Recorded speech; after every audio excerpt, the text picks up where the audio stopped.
안녕하십니까. 미국 남가주 이야기, 저는 레드포인트 대표 케빈 백입니다. 네, 안녕하세요. 저는 최 이장입니다. 네, 이번 시간에는 커머셜 시리즈 3편으로서 지난 시간에 커머셜의 종류, 그 다음에 다큐멘트, 각종 다큐멘트에 대한 설명을 드렸는데요.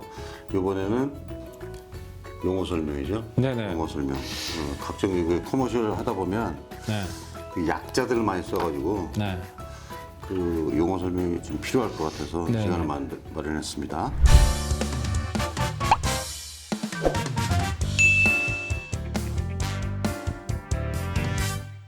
자, 첫 번째 단어가 우리가 가장 많이 쓰는 건데 NOI. NOI. 자, 그 전에 잠깐 제가 또 한 말씀을 더 드리면 네, 그 투자용 이건 어디까지나 그 인베스트먼트 프로퍼티이기 때문에 네. 여러분들께서 그 주거용 부동산을 본인이 직접 살 곳을 고르는 거하고는 정말 전혀 다른 각도에서 접근을 하셔야 되거든요. 그렇죠. 그러니까는 이제 결국은 이것도 렌탈 비즈니스 오너가 되시는 거기 때문에 뭐 보통 비즈니스를 사시면 매출이 얼마냐, 뭐 익스펜스가 얼마냐 이런 거를 가장 중요하게 따지시는 것처럼 이것도 조금은 그런 각도에서 접근을 하셔야 되는데 어떤 경우에는 이 그 저희 부동산 입장에서 손님분들이 그거보다도 다른 거에 이렇게 좀 꽂히셔가지고 건물이 새 거냐, 예, 뭐 아니면 신축이냐, 옛날 거냐. 뒷뜰에 뭐 나무가 파시는 입장에서 뒷뜰에 내가 이 나무를 10년 전부터 심었는데 이거는 뭐 그래서 저희 그 부동산 하시는 분들을 좀 애가 먹는 경우가 많은데 어디까지나 가장 중요한 것들 물론 뭐 다 그런 것도 중요합니다만 수입과 지출, 물건. 비즈니스니까요. 네네, 맞습니다. 프로핏이 제일 중요하죠. 네네. NOI. 네. 먼저 그 분석 전에 NOI, Net Operating Income, NOI에 대한 개념을 확실하게 잡고 가시는 게 중요한데요. 그렇죠. NOI는 간단하게 말씀드리면은 수입에서 총 수입에서 그로스 인컴에서 그렇죠. 기로스 인컴에서 지출, 익스펜스를 뺀 네트 오퍼레이팅 인컴입니다. 연간으로 계산하죠. 그렇죠. 연간으로 계산을 하는데 예를 들어서 뭐 아파트를 이제 뭐 몇 유닛 아파트를 가지고 계시다. 그러면 거기서 나오는 렌털 수입들이 이제 인컴이 가장 큰 인컴이 되겠고 그 외에 뭐 런드리를 제공을 하면 빨래 하시는데 나오는 수입, 스토리지면 스토리지, 뭐 주차 그래서 이렇게 저렇게 받으시는 돈들을 다 합친 거. 그 다음에 이제 지출은 많은 분들이 헷갈리시는데 프로퍼티 텍스를 뺍니다. 프로퍼티 텍스가 지출이고요. 그 다음에 각종 그 리페어, 메인테넌스 그렇죠. 유지하는 데 들어가는 뭐 게이트를 새로 바꾸신다, 페인트를 칠하신다 여러 가지 메인테넌스 한국말로 하면 보수 비용 거죠. 그런 것들이 들어가겠고 그 다음에 유틸리티들 전기비 각 유닛들이 아니라 커먼 에리아 유틸리티들이 있을 수도 있고 또 쓰레기 이런 것들 그 다음에 뭐 그 외에 애드민 뭐 빌딩 매니저를 쓴다든지 이러면 그런 모든 비용들이 합쳐져 가지고 경비가 되겠는데 여기서 한 가지 주의하실 것은 만약에 융자를 받으시고 사셨다면 그 융자 페이먼트는 비용으로 들어가지가 않습니다. 현금으로 산다고 네네. 가정했을 때 그런 거고. 네, 그래서 전체 수입에서 그런 익스펜스들을 뺀 것이 바로 NOI. 네. 예, Net Operating 근데 이제 Income입니다. 제가 하나 추가 말씀을 드리면 그 프로퍼티 텍스 문제에 대해서 그 현재 기존의 네, 그 셀러가 가지고 있는 텍스는 우리는 무시해야 될 필요가 있다. 맞습니다. 네. 네, 그죠? 설명 좀 해주시죠. 네.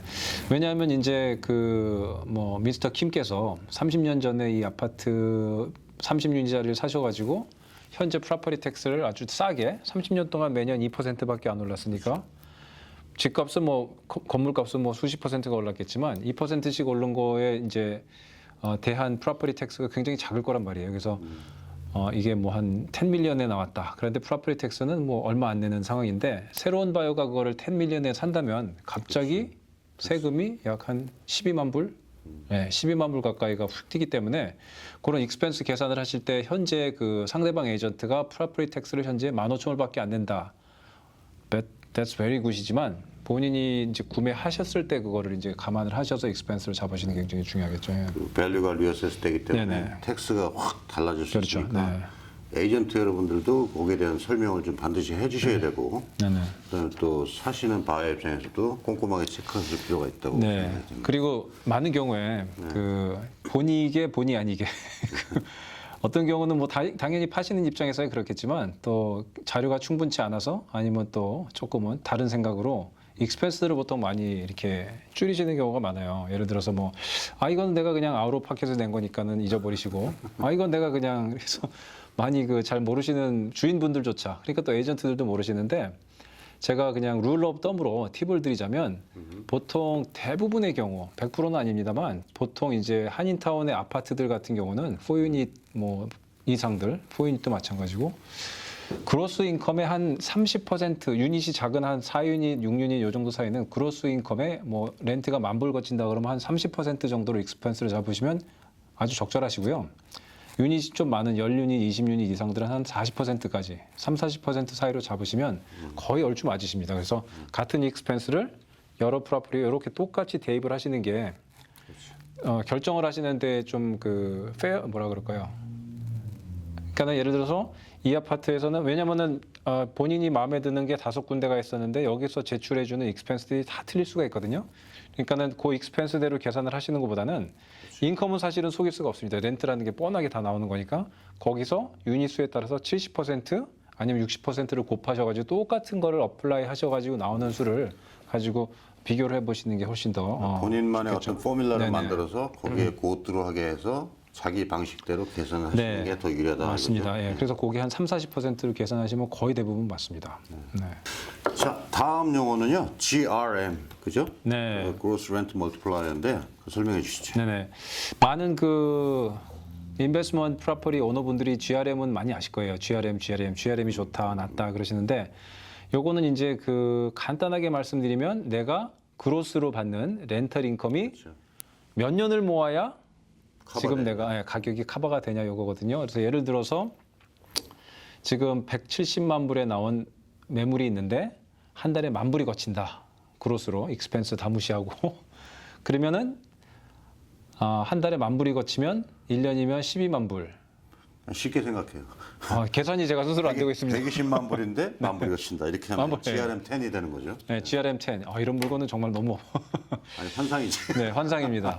그래서 네. 120만 불에 나온 물건이 있는데 한 달에 10,000불이 거친다 그러면 1년이면 12만 불이니까 GRM이 10입니다. 10년. 참고로 이런 물건은 없습니다. 보통 요즘에 GRM들이 거의 한 20 거의 육박하고 있기 때문에 실질적으로 이제 이런 물건이 있다면 거의 한 200이 넘어가겠네요. 예. GRM 20이면 그 NOI로 계산하면 그 K5 정도 되는데 그 다 무시하고. 네네. 아무튼 20이면 뭐 10년에 다 뺀다 그러면 그게 좋은 물건이죠. 네, 엄청나게 환상적인 연락 물건이죠. 주십시오. 제가 사겠습니다. 맞습니다. 자, 그다음에 가장 많이 쓰는 건데요. 네네. 캡 뭐 그러는데 네. CAP, 캡 레이트에 대해서 알아보겠습니다. 네, 캡 레이트는 이제 캐피탈라이제이션 레이트 이제 줄임말인데 그래서 캡 레이트 많이 쓰시는데 이거는 조금 아까 말씀드렸던 그 GRM의 컨셉과 아까 그 전에 말씀드렸던 그 NOI 그렇죠. 요거를 조금 어떻게 보면 믹스한 건데 NOI 아까 이제 그 전에 말씀드렸던 그 비용 뺀 전체 그로스에서 비용 빼 가지고 남은 돈을 현재 나와 있는 금액 혹은 밸류로 나눈 겁니다. 그렇죠. 이게 이제 숫자로 설명을 드리면 예를 들어서 이제 10,000불씩 이것도 이제 수학이 들어가니까 조심해야 되는데 13,000불로 할게요. 13,000불씩 한 달에 그로스를 거치는 인베스트먼트 프로퍼티가 있다고 하고 익스펜스가 거기서 이제 3,000불이 들어가면 10,000불이 이제 남지 않습니까? 그럼 1년이면 이제 12만 불이 되는 것이고 NOI가 12만 불이 되는 그렇죠. 거죠. 네, NOI, 넷 아프레이팅 인컴이 12만 불이고 이 물건이 지금 240만 불에 나와 있다. 5캡. 예, 그러면 12만 불 나누기 240만 불. 그러면 이제 5%가 남는다. 이제 이런 계산입니다. 그러니까 당연히 이거를 올 캐시로 240에 샀을 경우에 과연 몇 퍼센트의 이익이 남느냐, 익스펜스 빼고 이제 이렇게 이제 남는 거고요. 이거는 이제 요 캠레이트를 가지고 분석하는 것은 같은 종류의 인베스트먼트 프로퍼티를 서로 비교할 때, 그렇죠. 그러니까 요 아파트냐, 아니면은 뭐 요 몰이냐, 이런 것들을 서로 비교할 때 이제 굉장히 유용하게 쓰일 수가 있겠지만 좀 리미테이션도 있죠. 여기서 왜냐하면 뭐 다 올캐시로 사는 것을 간주를 하기 때문에 그것은 조금 이제 만약 융자가 들어간다 그러면 조금은 모든 게 다 그냥 다 올캐시라고 가정하고, 네네, 가정하고. 본인의 페이멘트는 융자를 얼마나 다운하고 네. 어느 정도 크래시냐고 어느 정도 이자율이냐 다 틀리기 때문에 저희는 네네. 이 계산은 단순하게 맞습니다. 이제 올 캐시로 구매했을 때 기준이고요. 네. 덧붙이자면 이제 캡 레이트이 높다. 그러면 바이어한테 유리한 거죠, 그죠? 그렇죠. 네. 뭐 5캡, 뭐 6캡, 7캡 네네. 그런 거 없지만 그 캡 레이트 상대적으로 낮다. 그러면 셀러한테 유리한 거죠. 그렇죠. 네. 네. 네. 이제 저희가 오랫동안 이제 커머셜 하다 보면 그 로케이션에 따라 틀려요. 그러니까 네. 베버리 힐스가 만약에 4다. 그러면 코리아타운이나 우버니어는 약간 5. 그다음에 또 이런 저 리버사이드나 샌버드는 6 이런 식으로 네네. 해가지고 조금 그 외곽 지역이 좀 저렴하게 판매되는 게 요새 네, 추세입니다. 맞습니다. 그죠? 예. 그래서 코리아타운 뭐 말씀하셨는데 지금 코리아타운 같은 경우는 캡이 한 4? 그러면 이제 리버사이드나 약간 외곽은 5. 5대 정도 되고요. 테밀킬러나 이런 더 멀리 가면 네. 5.56까지도 가고. 네네. 좋은 동네는 뭐 요새 3도 안 넘는 것들도 많은 것 같은데. 네.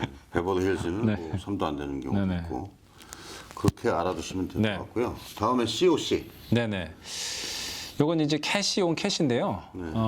조금 아까 말씀드렸던 그 캡 레이트하고는 조금 틀리게 요거는 이제 아까 캡 레이트는 올 캐시를 가정을 했다면 요건 거꾸로 내가 투자하는 금액에 대해서 어느 정도의 수익이 거치느냐. 얼마 넣고 얼마 먹냐. 맞습니다. 이렇게 예, 이거거든요. 그래서 요거를 계산하시는 방법은 여기 이제 화면에 있는 것처럼 NOI, 예, NOI 내가 익스펜스를 뺀 네트 인컴에서 융자를 받았으니까 그렇죠. 예, 융자에 들어가는 그 페이먼트를 이제 연 페이먼트를 뺍니다. 그래서 그거를 갖다가 내가 부은 돈 그리고 이제 거기다가 뭐 더 하자면 그 외에 부수적으로 들어간 돈까지 그렇게 나누는 거거든요. 그래서 요거는 이제 만약에 뭐 여러분들께서 100만 불이 있는데 이거를 아파트를 살 거냐 아니면은 다른 데 투자할 거냐 어느 게 수익률이 높을 거냐 이렇게 서로 다른 상품을 좀 비교하시는데 활용하시면 좀 좋긴 한데요. 부동산이 근데 이제 이점이 요 그 다른 상품에서는 커버가 안 되는 것이 예를 들어 가지고 주식 뭐 요새 주식 얘기하면 안 되나요? 그렇죠. 뭐 주식 상품을 사신다 아니면 다른 뭐 그런 상품을 사시냐 아니면 부동산을 사시냐라고 가정을 했을 때 단순히 이제 수익보다는 부동산은 또 올라가는 주식도 올라가는 게 주식 얘기하면 안 되겠네요. 주식은 또 떨어질 수도 있죠. 네. 그래서 그런 어프리시에이션은 또 여기서는 이제 캐시 온 캐시에서는 또 카운트가 안 되는 그런 또 점도 있으니까 그것도 감안을 하셔야 될 것 같습니다. 네.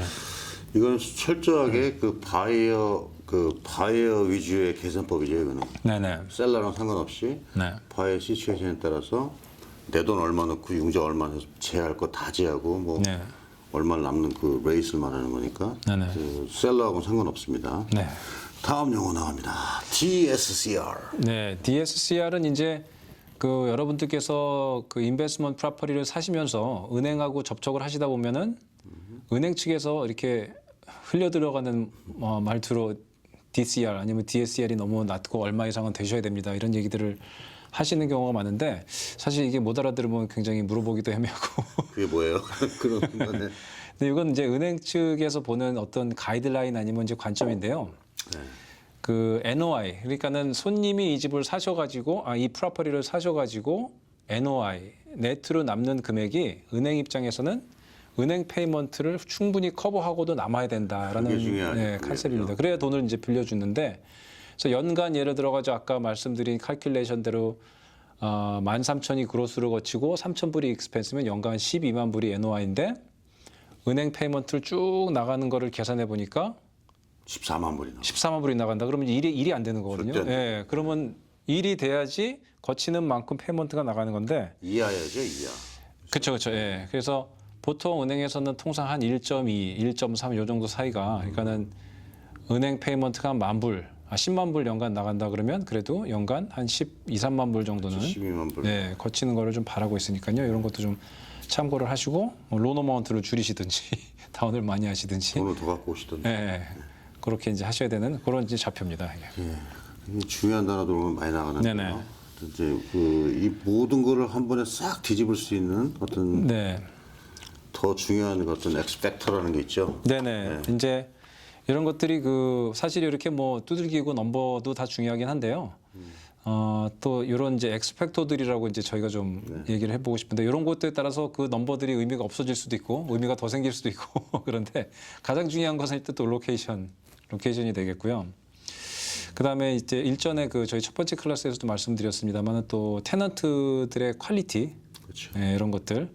그다음에 당연히 뭐 건물 생김새도 좀 중요하겠고요. 그다음에 또 이제 레지던셜 인베스트먼트 프로퍼티를 보면은 또 포텐셜이 얼마큼 있는지, 주변 환경이 어떤지, 뒤에 또 뭐 증축을 더 할 수 있는지 이런 여러 가지 것들이 좀 있겠고, 또 많은 분들이 저는 개인적으로 조금 반대는 합니다만 또 이모셔널리 마음에 들어가지고 하시는 경우도 있고, 예, 그래서 여러 가지 또 다른 요소들도 굉장히 많이 있겠습니다. 제가 그 최근에 네. 그 거래한 커머셜이 하나 있는데 1000스퀘어핏이에요. 1000스퀘어. 네네. 그 드라이브 있는 1000스퀘어핏인데 스퀘어핏당 1,300불이에요. 어우, 굉장히 세네요. 그러니까 이게 탁상 이 서류상으로 네. 이런 걸로는 이게 은행에서 그 당장 리젝하죠, 그죠? 네. 근데 사거리 코너에 손님이 버글버글한 그 내셔널 프랜차이즈 건물에 네. 완전 새 거였어요. 그러니까 이게 이 사람들이 그 사이트 인스펙션 나가잖아요. 네네. 그 은행 사람들이 실제로 거기 건물이 있는지 네. 얼마나 비즈니스가 잘 되는지 이렇게 보는데 보시고 나서 바로 패스했어요. 그러니까 그 1,300불이라고 이렇게 우리가 서류를 보면 네. 예를 들어서 어디서 600불, 500불이면 맥시멈인데 왜 1,300불? 네네. 이거 가짜 아니야? 그런데 매상이 상당히 살벌하게라고 말할 뻔했어. 매상이 상당히 많이 되고 네. 3시, 4시 됐는데도 계속 드라이브로 줄 쓰고 그다음에 새로 완전히 반짝반짝한 건물이니까 그 지점장님께서 바로 오케이 하시더라고요. 그러니까 그 우리가 앞에 말하는 그 넘버는 넘버일 뿐이고 네네. 또 충분히 그 가능성이 있는 알파가 있으니까요.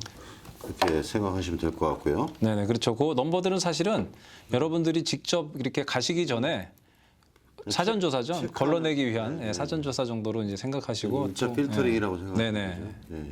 자, 여러분 오늘은 그래서 커머셜 그 트랜잭션, 커머셜 딜 할 때 나오는 모든 각종 단어들이 나왔는데요. 그 제가 아니라 장 사장님이랑 저희랑 굉장히 중요한 것들만 엑기스만 뽑아서 네. 있고 여러분이 꼭 아시면 네네. 돈을 세이브할 수 있고 또 좋은 물건 사시는데 많이 도움이 되는 그런 용어들만 잘 뽑아서 설명을 드렸습니다. 그래서 자세한 문의가 또 더 필요하시거나 또 언제든지 궁금한 게 있으시면 전사님한테 연락해 주시면 무료죠, 무료. 무료입니다. 무료. 전화번호 넣어주세요. 저한테 연락하지 마시고 자세히 상담을 드릴 테니까 언제든 연락 주시기 바랍니다. 시청해 주셔서 감사합니다. 네, 마치겠습니다. 고맙습니다. 네.